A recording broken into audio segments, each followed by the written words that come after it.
Do those 4 words frighten you as well? Are they the most dangerous words in economics at the moment? It's very interesting, because I was about to say this time is different. That is so you hear that so many times now. With the yield curve inversion, yes, history repeats itself many times, and it's a great indicator of recession, and he brings up a good point. But this time we've had a QE program longer than we've had for almost ever. Unwinding is going to take a very long time, and term premiums lower than it has been for a very long time. So we agree that this time is different, and we need to be very careful. It's not just looking purely at, for instance, the yield curve and saying, okay, it's inverted, we're gonna expect a recession. There's other indicators to look at. A simpler one would be a change in payrolls. That's a pretty good indicator over the history as well, which indicates that the economy is slowing down. And to us, the curve flattening is still from here. I mean, it's still showing that unemployment is still low, that growth is still pretty strong, that the Fed is still trying to keep that cap on growth. So it's okay.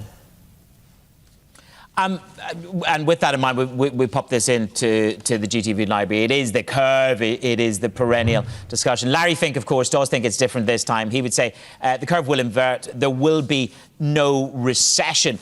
But if you look at this space, Larry Fink goes on to say that US rates will diverge significantly against Europe and Japan.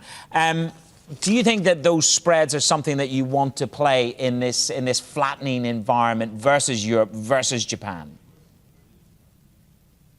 Oh, I think that's a very interesting space. Do we see a massive divergence? Well, our opinion is we're likely to see signs of a recession the end of 2019, more likely the beginning of 2020. So we've still got rates moving up for some time, and possibly Europe and Japan are going to lag that. So there is a medium term a trade in there, which is something that we will keep an eye on. But in essence, the divergence is not going to go massively away, because we do see that it's kind of normalizing at some point.